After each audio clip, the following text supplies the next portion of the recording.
Hello दोस्तों, नमस्कार। स्वागत है आपका मेरे YouTube channel blue rays academy में। मैं हूं डॉक्टर अनूप सिंह बघेल और हाजिर हूं आपके सामने एक नए टॉपिक के साथ। टॉपिक का नाम है DPD, डिफ्यूजन प्रेशर डेफिसिट। ठीक है, तो आज बच्चों हम लोगों को पढ़ना है डिफ्यूजन प्रेशर डेफिसिट। ठीक है ना, DPD। ठीक है, DPD का फुल फॉर्म क्या है diffusion pressure deficit. Diffusion pressure deficit. ठीक है, तो डिफ्यूजन प्रेशर डेफिसिट को हिंदी में क्या कहते हैं? विसरण दाब न्यूनता। इसको हिंदी में क्या कहते हैं बेटा? विसरण दाब न्यूनता। विसरण दाब न्यूनता। इसको अपन लोग जो है विसरण दाब और विसरण दाब न्यूनता दोनों ही शब्द किसने दिए हैं? BS मेयर ने। DP diffusion pressure and DPD दोनों शब्द BS मेयर ने दिया। BS मेयर ने दिया है। ठीक है, DP यानी डिफ्यूजन प्रेशर, DP यानी डिफ्यूजन प्रेशर, है ना? डिफ्यूजन प्रेशर और डिफ्यूजन प्रेशर डेफिसिट दोनों शब्द किसने दिए हैं? किसने दिया बेटा? दोनों शब्द दिया है BS मेयर ने। BS मेयर ने कब दिया था? 1938 में दिया था। 1938 में BS मेयर ने DP और DPD दोनों शब्द दिया था। DPD के लिए पहले सक्शन प्रेशर यूज किया जाता था। सक्शन प्रेशर, ठीक है। DPD के लिए पहले सक्शन प्रेशर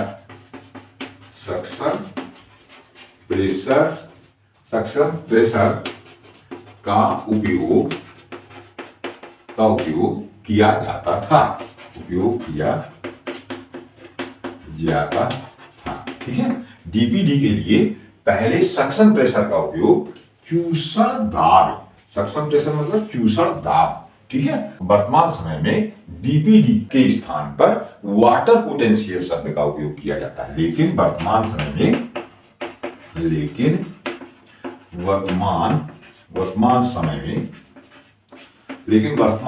में क्या होता है? DPD के स्थान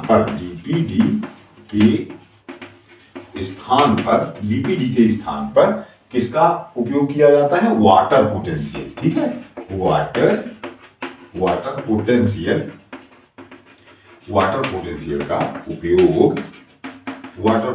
का उपयोग किया जाता है, ठीक है ना?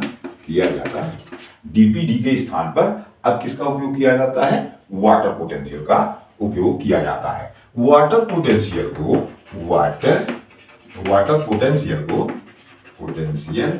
पोटेंशियल को साई से प्रदर्शित किया जाता है।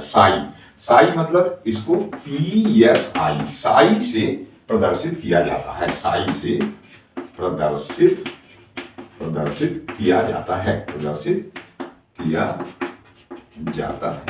ठीक है, साई से इसको प्रदर्शित करते हैं, ठीक है। तो साई से मतलब यहां पे साई से क्या है? इसके लिए दो टर्म यूज होते हैं। एक होता है साई W, चाहे साई W कह सकते हो वाटर पोटेंशियल, और चाहे साई S कह सकते हो इसको। साई W या साई पाई, साई W या साई पाई कह सकते हो इसको, ठीक है। तो साई पाई भी कह सकते हो और साई W भी कह सकते हो इसको, ठीक है। तो साई शब्द से इसको प्रदर्शित करते हैं, क्योंकि वाटर पोटेंशियल है तो साई W कहिए चाहे साई पाई कहिए, ठीक है। जब देखिए DPD किसको कहते हैं कि अभी ये अपन वाटर पोटेंशियल अलग से पढ़ेंगे। DPD किसको कहते हैं कि जब किसी विलयन के डिफ्यूजन प्रेशर में कोई सॉल्यूट मिलाया जाए, किसी विलयन के डिफ्यूजन प्रेशर में, विसरण दाब वाले में किसी विलयन के में क्या मिलाया जाए? कोई सॉल्यूट मिलाया जाए, तो उसके डिफ्यूजन प्रेशर में जो कमी होती है उसको कहते हैं विसरण दाब न्यूनता। ठीक है, उसको क्या कहते हैं, विषम दाब न्यूनता। ठीक है ना। जब नेक्स्ट क्या लिख सकते हो, जब किसी विलयन में क्या मिलाया जाए, विलेय मिलाया जाए, जब किसी विलयन में विलेय मिलाया जाए तो उसके विलेय मिलाया जाए तो उसके किसमें, उसके डीपी में यानी डिफ्यूजन प्रेशर में जो कमी होती है, उसके डिफ्यूजन प्रेशर में जो कमी होती है, डिफ्यूजन प्रेशर में जो कमी होती है उसे डीपीडी कहते हैं, उसे क्या कहते हैं, डीपीडी कहते हैं। जब किसी विलयन में विलेय मिलाया जाए तो उसके डिफ्यूजन प्रेशर में जो कमी होती है उसे क्या कहते हैं, डीपीडी कहते हैं, डिफ्यूजन प्रेशर डेफिसिट कहते हैं। जैसे आप जानते हैं कि जो प्योर वाटर है, प्योर वाटर का डिफ्यूजन प्रेशर सबसे अधिक होता है। डिफ्यूजन प्रेशर, प्योर वाटर का डिफ्यूजन प्रेशर जो है वो क्या होता है, सबसे अधिक होता है ना। प्योर वाटर का डीपी जो है वो क्या होता है, सबसे अधिक होता है, प्योर वाटर का डिफ्यूजन प्रेशर क्या होता है, सबसे अधिक होता है। अब यदि प्योर वाटर में कोई अशुद्धि मिलाई जाए या कोई विलेय मिलाया जाए, कोई सॉल्यूट मिलाया जाए तो क्या होगा, इसके डिफ्यूजन प्रेशर में कुछ कमी आ जाएगी, है ना। तो अधिक होता है यदि प्योर वाटर में क्या मिलाया जाए, कोई अशुद्धि या क्या है इम्प्योरिटी कह सकते हो या सॉल्यूट कह लो, है ना, सॉल्यूट, कोई अशुद्धि या सॉल्यूट या इम्प्योरिटी मिलाया जाए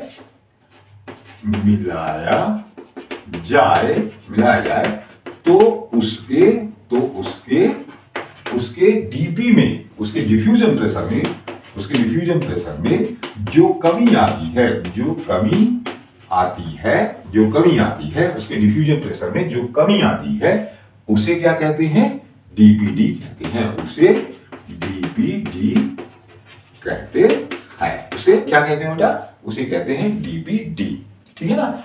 इसके बाद नेक्स्ट क्या है कि जल जो होता है, पानी होता है, वो कम डीपीडी वाले क्षेत्र से अधिक डीपीडी वाले क्षेत्र की ओर जाता है। यानी कि दो सेल यदि जुड़ी हुई हैं आपस में, तो जिस सेल में डीपीडी कम है वहां क्या होगा, पानी मतलब ज्यादा है। ठीक है ना।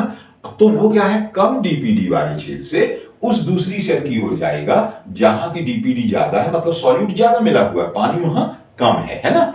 तो इसको और आप अच्छे से समझ सकते हैं कि जल की गति जो है वो कहां होती है, कम डीपीडी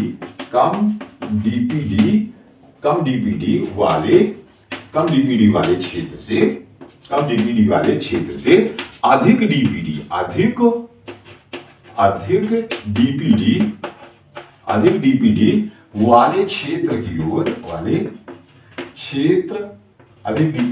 क्षेत्र की ओर होता है। ठीक है ना। अधिक डीपीडी वाले क्षेत्र की ओर होता है, कम डीपीडी वाले क्षेत्र से अधिक डीपीडी वाले क्षेत्र की ओर होता है। जैसे समझ लो कि क्या है, एक ये सेल है, ठीक है, ये क्या है, एक कोशिका है ऐसे, और एक ये दूसरी कोशिका है, ये क्या है, एक ये दूसरी कोशिका है। ठीक है। अब इसमें क्या है कि डीपीडी क्या है कि यदि कोई उसके प्योर फॉर्म में सॉल्यूट मिला दिया जाए तो यहां जो प्रोटोप्लाज्म है, न्यूक्लियस है, यहां जो प्रोटोप्लाज्म है उसमें कितना है, इसमें समझ लो कि पानी कितना है, 90 सीसी है। ठीक है, 90 सीसी पानी है। ठीक। तो यहां जो डीपीडी है वो कितना हो गया बेटा, वहां यहां डीपीडी क्या हो गया, यहां आप समझ लो कि डीपीडी इक्वल टू कितना हो गया है, इस जगह पर हो गया 10 उन्होंने मिला 90 मिला दो, 90 मिला दो तो 100 हो जाएगा। तो यहां डीपीडी कितना हो गया, 10 है। अब ये एक दूसरी सेल है, इस दूसरी सेल में, इस दूसरे कोशिका में क्या होगा कि यहां आप कल्पना करिए कि यहां कितना है, 80 सीसी पानी है, वाटर है ना, 80 सीसी पानी है, ठीक है। तो 80 सीसी पानी है, तो यहां क्या है कि डीपीडी इक्वल टू कितना है, यहां पे डीपीडी इक्वल टू 20 है, 20 है, समझ गए बात को ना। तो यहां क्या है कि कम डीपीडी वाले सेल से अधिक डीपीडी वाले सेल की ओर होगा। सेल का नाम दे दीजिए ए और इसका नाम हो गया बी, ठीक है।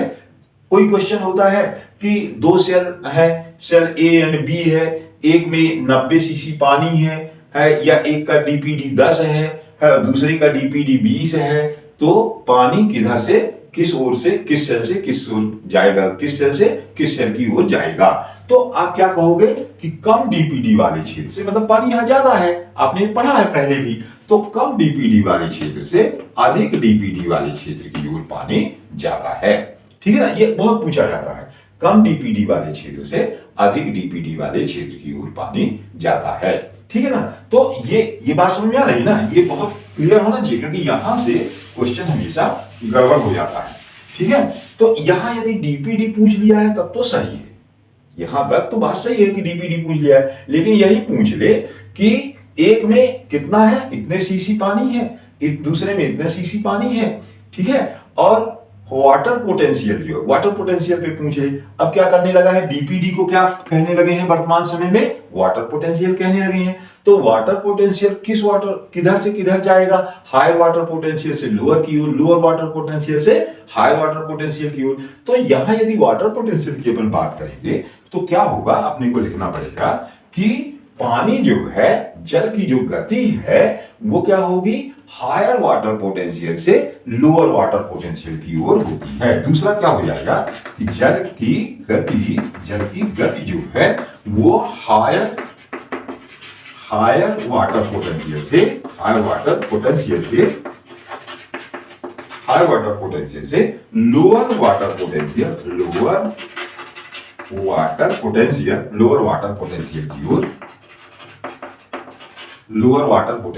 ओर होता है। हायर वाटर पोटेंशियल से लोअर वाटर पोटेंशियल की ओर होती है जल की गति जो है। अब देखिए यहां पे बदला हुआ है, यहां क्या था, कम डीपीडी वाले, लो डीपीडी वाले क्षेत्र से हायर डीपीडी वाले क्षेत्र की ओर था। यदि डीपीडी कहेंगे तो क्या होगा, कम से अधिक की ओर, लेकिन वाटर पोटेंशियल कहेंगे तो हायर से लो। यहां बहुत कंफ्यूजन होता है, बच्चे बहुत कंफ्यूज होते हैं। यहां हायर वाटर पोटेंशियल से लोअर वाटर पोटेंशियल की ओर जल की गति जो है वो होती है, ठीक है ना। अभी अपन वाटर पोटेंशियल आगे पढ़ते हैं तो उसमें अपन देखेंगे इसको, क्योंकि क्या है कि पहले डीपीडी यूज करते थे टर्म, विसरण दाब न्यूनता। यदि कोई विलेय मिलाइए और उसके डिफ्यूजन में कोई कमी हो रही है तो उसके लिए आप डीपीडी यूज करते थे, फिर उसके लिए सक्शन प्रेशर यूज करने लगे कि जो कमी हो गई है तो वो ज्यादा ऑस्मोटिक प्रेशर पैदा करेगा, है ना। तो सक्शन प्रेशर यूज करने लगे, फिर वो भी जब सुटेबल नहीं लगा तो वर्तमान समय में वाटर पोटेंशियल यूज करते हैं। ये डीपीडी के ही बराबर वैसे ही देखिए, वैसे ये है, यहां भी है और यहां भी उसी तरह का है, माने ये सेल का जो मूवमेंट है पानी का वो उसी तरह से होगा, वाटर पोटेंशियल में भी और डीपीडी वाले में भी।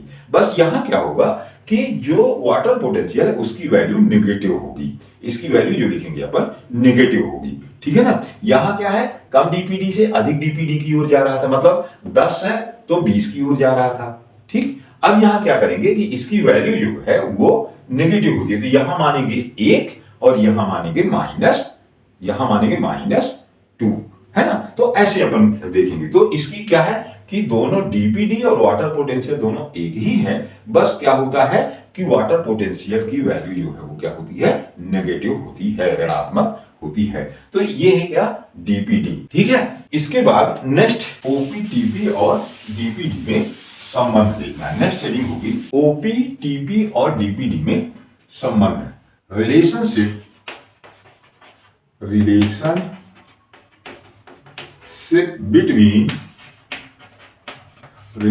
between OPTP and DPD।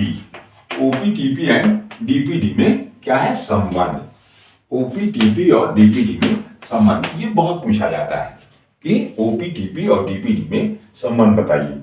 OP मतलब क्या है, आप जानते हो, OP इक्वल टू क्या है, ओपी इक्वल टू है ऑस्मोटिक प्रेशर, है ना, osmotic pressure. DP TP equal to क्या है, टीपी इक्वल टू है टर्गर प्रेशर, है ना, टर्गर प्रेशर।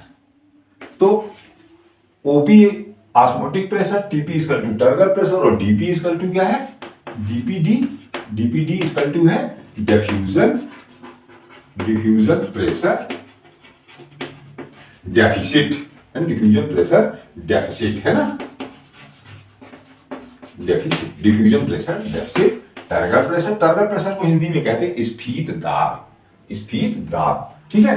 परासरण दाब, स्फीत दाब और विसरण दाब, न्यून दाब, ये तीनों में क्या संबंध है अपने को ये देखना है, ओपी, टीपी और डीपीडी में संबंध। तो पहले अपन ओपी जान चुके हैं कि किसी सेल में जब हाइड्रेटिंग मॉलिक्यूल जाते हैं तो वो क्या करते हैं, उसके अंदर एक प्रकार का ऑस्मोसिस के कारण जब अंदर जाते हैं तो एक प्रकार का वो क्या करते हैं, दाब उत्पन्न करते हैं, एक प्रकार का दाब उत्पन्न करते हैं, तो उसको कहते हैं ऑस्मोटिक प्रेशर। डीपीडी अपन ने पढ़ लिया, अब अपन क्या पढ़ लेते हैं, टीपी, है ना, टीपी। तो टीपी क्या है, सेल सैप क्या होती है, वैक्यूल के अंदर जो रस भरा होता है उसको कहते हैं सेल सैप, ठीक है ना। सेल सैप का हाइड्रोस्टेटिक प्रेशर जो सेल वॉल के विरुद्ध कार्य करता है उसको क्या कहते हैं, टर्गर प्रेशर कहते हैं। सेल सैप का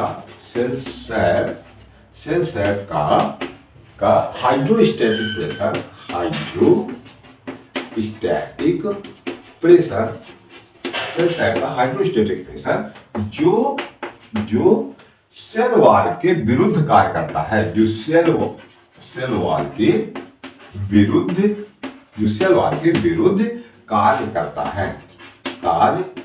है, सेल वॉल के विरुद्ध कार्य करता है। सेल सैप का हाइड्रोस्टेटिक प्रेशर जो सेल वॉल के विरुद्ध कार्य करता है उसको क्या कहते हैं, उसको कहते हैं टर्गर प्रेशर। उसे स्फीत दाब, मैं एक बार यहां लिख देता हूं, स्फीत दाब कहिए या टर्गर प्रेशर कहिए, है ना, टर्गर प्रेशर कहते हैं। उसे क्या कहते हैं बेटा, टर्गर प्रेशर। सेल सैप का हाइड्रोस्टेटिक प्रेशर जो सेल वॉल के विरुद्ध कार्य करता है उसे स्फीत दाब या टर्गर प्रेशर कहते हैं, ठीक है ना, उसको क्या कहते हैं, टर्गर प्रेशर कहते हैं। जब किसी सेल को, आप ऐसे भी कह सकते हैं कि जब किसी सेल को क्या करते हैं, हाइपोटोनिक सॉल्यूशन में रखते हैं या पानी में रखते हैं, किसी सेल को हाइपोटोनिक सॉल्यूशन में रखते हैं। जब किसी सेल को हाइपोटोनिक सॉल्यूशन में रखते हैं, हाइपोटोनिक सॉल्यूशन मतलब अल्प पराशरी विलयन में किसी कोशिका को रखते हैं तो इंडो ऑस्मोसिस के कारण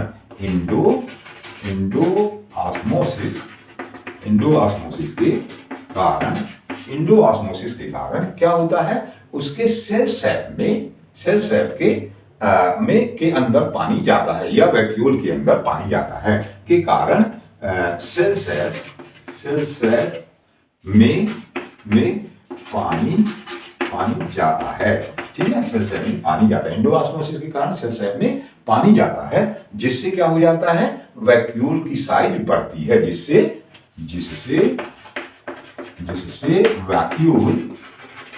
वैक्यूल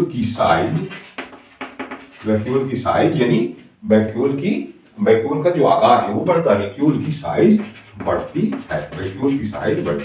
है, इंक्रीज होती है। तो वैक्यूल की साइज जब बढ़ती है तो वो क्या होता है, प्रोटोप्लाज्म जो है वो सेल वॉल पर क्या करता है, एक प्रेशर उत्पन्न करता है, सेल वॉल पर एक दबाव उत्पन्न करता है, बढ़ती है, जिससे प्रोटोप्लाज्म पर क्या होता है, एक प्रेशर उत्पन्न होता है, प्रोटोप्लाज्म पर एक प्रेशर उत्पन्न होता है,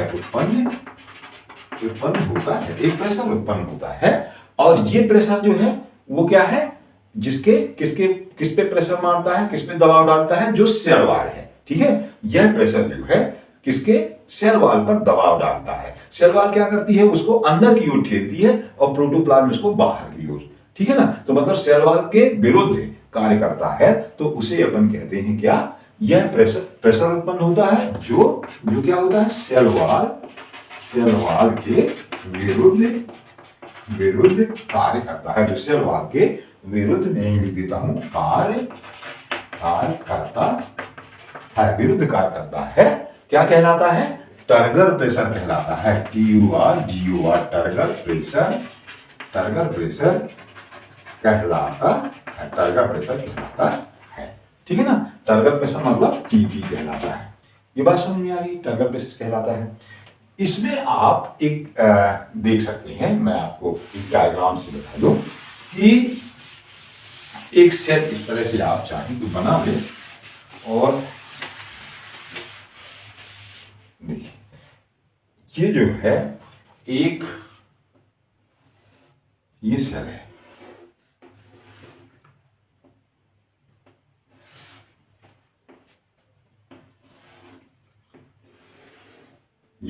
ये एक सेल है, और इसकी ये क्या है, ये है सेल वॉल, बाहर की ओर क्या है, ये सेल वॉल है, ठीक है। ये क्या है, एक प्लांट सेल है, और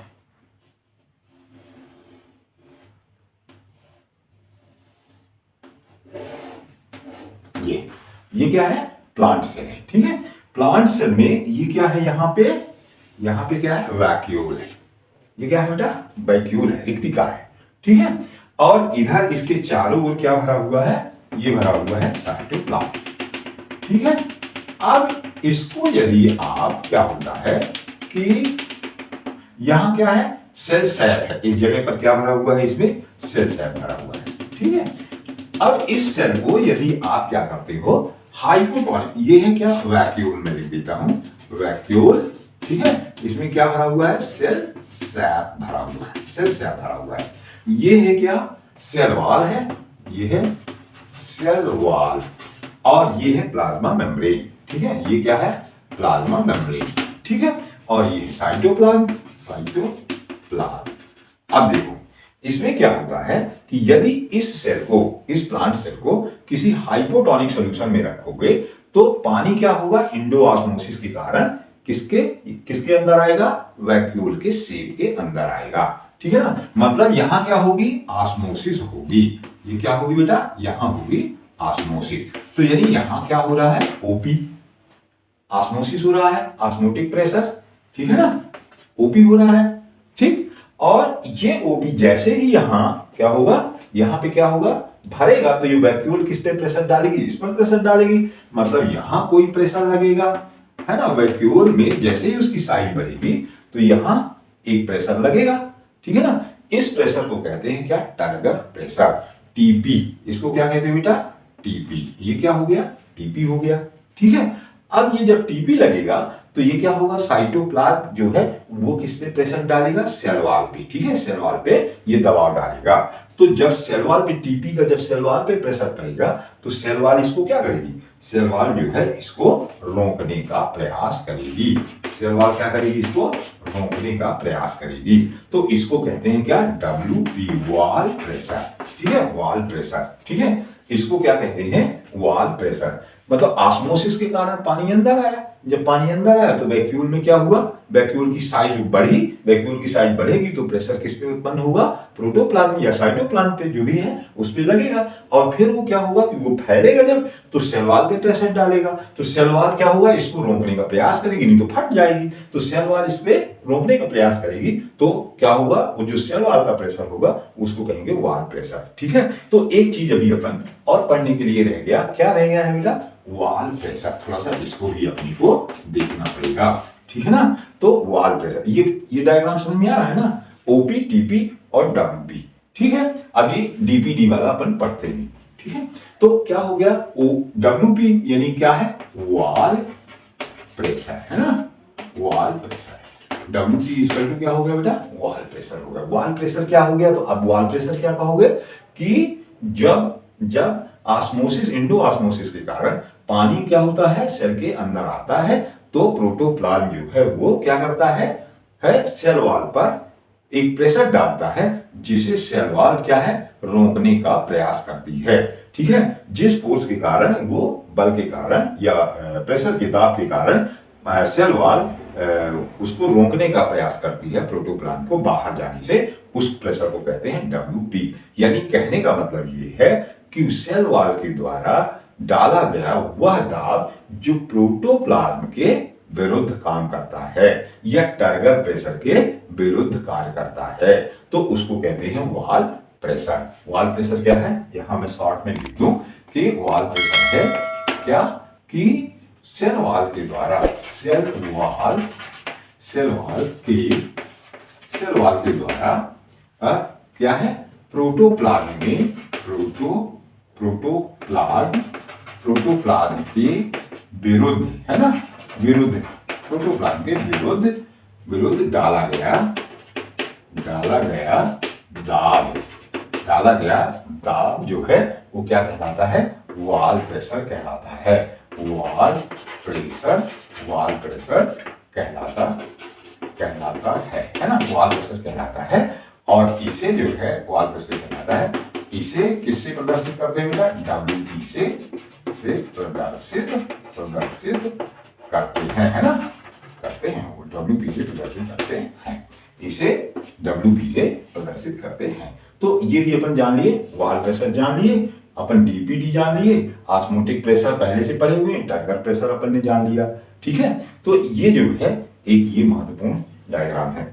अब इसमें थोड़ा सा अपन देखें क्या कि संबंध, रिलेशन, है ना, कैसा है इसमें OP, TP और DPD में संबंध। ये थोड़ी सी पहले अपन छोटे छोटे थे, ये इनको जानना जरूरी था, तभी अपन इसको जान पाएंगे। ठीक है, तो OP और TP जो है ये एक दूसरे से एकदम अलग अलग प्रेशर हैं। OP और TP जो है, OP और TP एक दूसरे से अलग अलग प्रेशर हैं। कैसे अलग अलग हैं कि OP जो होता है वो सेल के अंदर उत्पन्न होता है। OP जो है सेल के अंदर उत्पन्न होता है। प्रोटोप्लाज्म में क्या हुआ है, उसका पानी बाहर निकल गया है, प्रोटोप्लाज्म गाढ़ा हो गया है, तो उसका ऑस्मोटिक प्रेशर क्या हो गया है, ज्यादा हो गया है, वो ज्यादा तेजी से पानी को खींचेगा, है ना, तो वो सेल के अंदर उत्पन्न होता है। OP सेल के अंदर उत्पन्न होता है ना, सेल के अंदर उत्पन्न होता है। OP कहां उत्पन्न होता है, सेल के अंदर उत्पन्न होता है। ठीक है, OP सेल के अंदर उत्पन्न होता है। और TP जो है वो क्या है, टर्गर प्रेशर क्या है कि जो सेल वॉल के विरुद्ध कार्य करता है, जो सेल वॉल के विरुद्ध कार्य करता है, उसको क्या कहते हैं, TP है। ठीक है, तो TP क्या है, TP जो सेल वॉल के विरुद्ध कार्य करता है। फिर क्या है कि OP जो है हमेशा TP से अधिक होगा, ऑस्मोटिक प्रेशर जो है हमेशा टर्गर प्रेशर से अधिक होगा। OP क्या करता है, इंडोऑस्मोसिस करता है ना, तो पानी सेल में हमेशा वो क्षमता रहेगी कि वो थोड़ा पानी अंदर खींचती रहे। बात समझ रहे हो ना, सेल में ये हमेशा क्षमता बनी रहेगी कि वो बाहर से पानी अंदर लेती रहे। मतलब ऑस्मोसिस जो है वो टर्गर प्रेशर से हमेशा अधिक होता है। ठीक है ना, ये बहुत इंपॉर्टेंट चीज है, नोट करने लायक कि OP हमेशा किससे, TP से अधिक होता है। बात समझ आ रही है कि क्यों होता है, क्योंकि वो हमेशा कुछ ना कुछ बहुत मामूली पानी जो है वो अंदर खींचती रहती है। तो OP जो है, ऑस्मोटिक प्रेशर जो है वो क्या है, टर्गर प्रेशर से हमेशा ज्यादा होता है। लेकिन मान लीजिए कि कभी ऐसा हो कि सेल एकदम संतृप्त हो गई है, अब पानी का एक भी अणु अंदर नहीं आ सकता।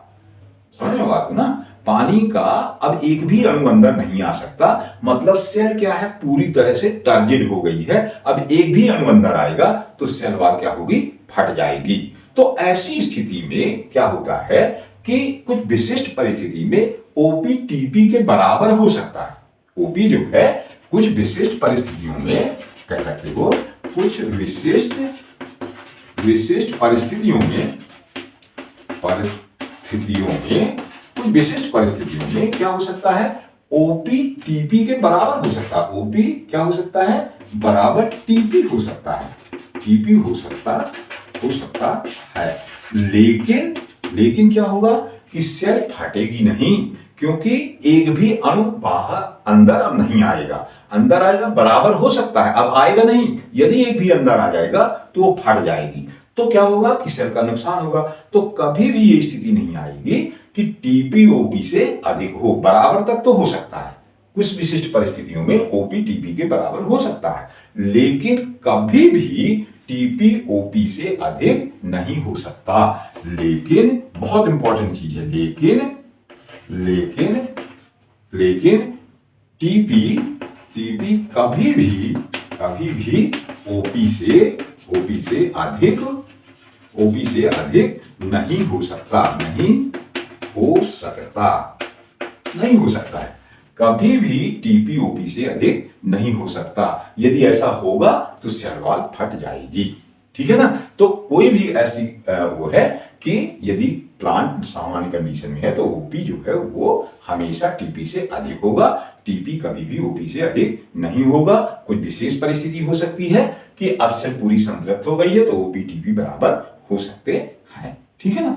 तब क्या होगा कि यदि ओपी जो है और ओपी जो है और टीपी बराबर हो गए हैं, तब डीपीडी बराबर 0 हो जाता है। डीपीडी बराबर क्या हो जाता है, 0 हो जाता है। अब अपन देखते हैं कि सामान्य अवस्था में, तो इसका क्या है, सामान्य अवस्था में इसका फॉर्मूला होता है, सामान्य अवस्था में इसका सूत्र है DPD equal to OP minus TP. ये सामान्य अवस्था में इसका क्या होता है सामान्य अवस्था में होता है DPD equal to OP minus TP. ठीक है ना। ओपी हमेशा टीपी से अधिक रहेगा। ठीक है। फिर क्या है कि यदि सेल पूरी तरह से क्या है, पिचकी हुई है, पूरी तरह से सेल पिचकी हुई है। यदि पिचकी हुई है मतलब टारगेट प्रेशर वहां पे क्या है, 0 है। टारगेट प्रेशर 0 है। आप लिख सकते हो, ये एक कर दो, इसको दूसरा लिख सकते हो कि यदि सेल कैसी है, फ्लैसिड अवस्था में है, फ्लैसिड है ना। यदि सेल कैसी है, फ्लैसिड यानी पिचकी हुई है, पिचकी है। फ्लैसिड मतलब क्या है, पिचकी हुई है। तब क्या होगा कि डीपीडी इक्वल टू क्या हो जाएगा, ओपी हो जाएगा। पिचकी हुई है मतलब वहां बहुत ज्यादा गाढ़ा है ना। और सेल का जो टारगेट प्रेशर है वो एकदम समाप्त हो गया है। क्योंकि क्या कहोगे, क्योंकि यहां क्या हो गया है, क्योंकि यहां टीपी इक्वल टू जो है वो क्या है, 0 है। यहां टीपी इक्वल टू जो होता है वो 0 होता है। डीपीडी बराबर क्या है, ओपी हो जाता है जब सेल कैसी है, पिचकी हुई अवस्था में होती है। ठीक है ना। तो ये क्या हो गया, डीपीडी इक्वल टू ओपी हो गया क्योंकि टारगेट प्रेशर यहाँ 0 है। एक तीसरी अवस्था भी हो सकती है, आप एक थर्ड स्टेज भी देख रहे हैं कि यदि सेल क्या है, टर्जिड है ना। सेल क्या है, टर्जिड है। तो ऐसी अवस्था में क्या होता है कि जब पूरी तरह से टर्जिड हो गई तो आप जानते हैं कि मैंने बताया कि किसी विशेष परिस्थिति में क्या हो सकते हैं, ये दोनों बराबर हो सकते हैं। किसी विशेष परिस्थिति में, मतलब कि वो पूरी तरह से जब टर्जिड हो गई तो क्या हो गया कि यहाँ पे डीपीडी इक्वल टू क्या होगा, 0 होगा। क्योंकि क्या हो जाएगा यहाँ पे, क्योंकि क्या होता है, यहां पर क्या हो गया है, ओपी इक्वल टू टीपी हो गया है। ओपी इक्वल टू टीपी हो गया है ना। तो बराबर क्या है, 0 है ना, कोई वैल्यू नहीं है। इसलिए डीपीडी इक्वल टू जो है पूरी तरह से कोई सेल यदि टर्जिड है तो उसमें डीपीडी इक्वल टू क्या होता है, 0 होता है। डिफ्यूजन प्रेशर डेफिसिट जो है वो 0 होती है। फ्लैशिड सेल है तो उसमें डीपीडी इक्वल टू ओपी होता है, और जो सामान्य अवस्था है उसमें क्या है, DPD equal to OP minus TP होता है। तो इस तरह से ये क्या हो गया, इसका संबंध हो गया। एक डायग्राम है जिसमें हमको बात करनी है, तो डायग्राम अपन देख लें, के द्वारा भी इसको अपन समझते हैं।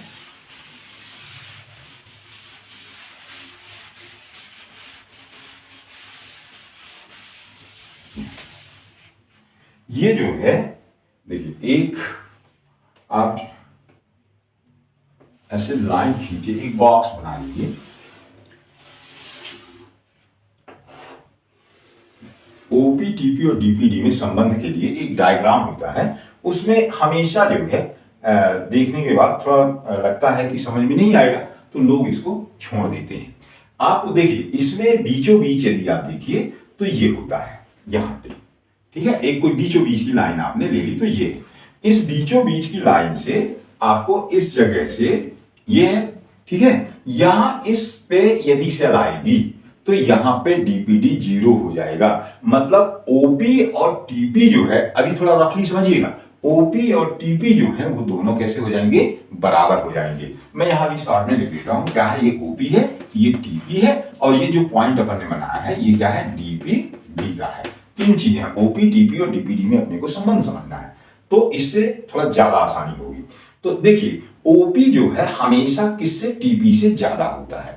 इसको थोड़ा इस लाइन में अपन थोड़ी नीचे ले लें। ये मैंने एक साइन बनाया था कि आधा आधा, ताकि आपको समझ में आए। अब अपन कहां से लेते हैं कि ये थोड़ा ओपी ज्यादा होगा, है ना, तो अपन यहां पॉइंट ले लेते हैं इस जगह पर। ये तो अपन ने इंडिकेट करने की आधा आधा देख लें। अब अपन क्या करते हैं कि इसको थोड़ा नीचे, क्योंकि ओपी का एरिया ज्यादा होगा, ओपी हमेशा टीपी से ज्यादा रहता है कि नहीं। तो हम लोग इसको क्या करते हैं कि ये ऐसे ही अपन अब ये बना लिए। तो अब आप समझ गए कि इधर क्यों कम है और इधर ज्यादा क्यों है, बीच में क्यों नहीं है, ठीक है ना।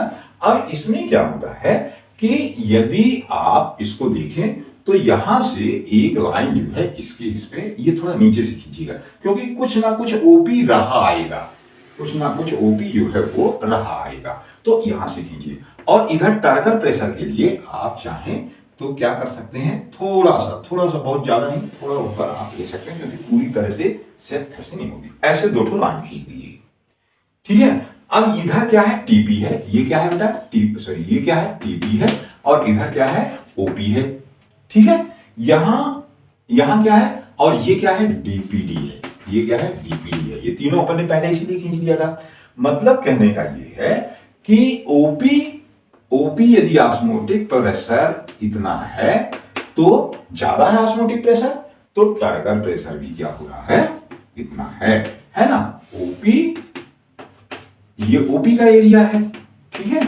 फिर यदि क्या हो रहा है, ऑस्मोटिक प्रेशर धीरे धीरे घटता जा रहा है, ऑस्मोटिक प्रेशर क्या हो रहा है, घटता जा रहा है, माने पानी सेल के अंदर आता जा रहा है ना। तो पानी सेल के अंदर आता जा रहा है, तो डीपीडी भी क्या हो रहा है, माने ये जो है बढ़ता जा रहा है, ये आगे की ओर अपन बढ़ रहे हैं ऐसे, ठीक है। ये ऐसे एक डायग्राम आपको बुक में मिलता है, ये ठीक है। ये जो है ऐसा एक डायग्राम आपको ये मिलता है। ये किसको रिप्रेजेंट करता है, ऑस्मोटिक प्रेशर को। ये रिप्रेजेंट करता है किसको, ये रिप्रेजेंट करता है डीपीडी को। ये जो है ये डीपीडी को प्रदर्शित करता है, ठीक है। ये प्रदर्शित करता है डीपीडी को। ये देखिए,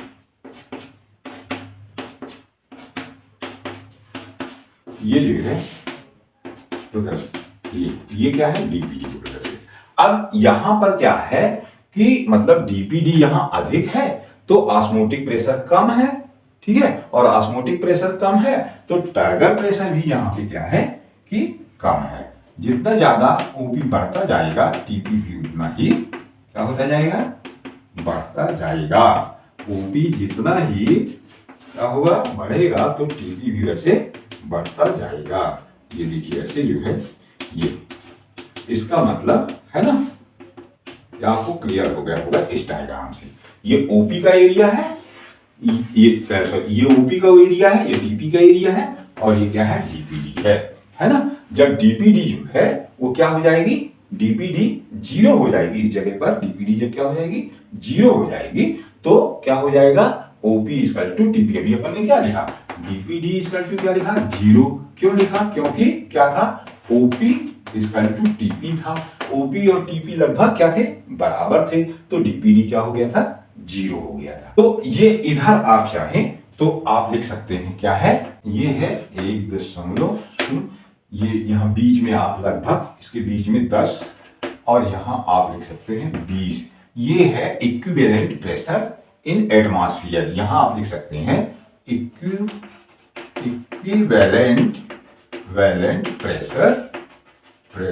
equivalent pressure in atmosphere, ATM लिखते हैं इसको, ठीक है, एटीएम। एटमॉस्फेरिक प्रेशर को क्या लिखते हैं, एटीएम। यहां लिखते हैं इक्विवेलेंट प्रेशर को क्या लिखते हैं, एटीएम, ये मतलब कि एटमॉस्फेरिक प्रेशर। तो एटमॉस्फेरिक प्रेशर जो है वो ये एटमॉस्फेरिक प्रेशर है। और दूसरा है रिलेटिव वॉल्यूम ऑफ सेल। इधर क्या है, relative volume of cell, relative volume of cell है ये, ठीक है। और आप यहां ऐसे इस तरह से लिख सकते हैं 1.2 और 1.4, यहां लिख सकते हैं 1.6, ऐसे लिख सकते हैं, ठीक है। तो 1.0, 1.2, 1.4, 1.6।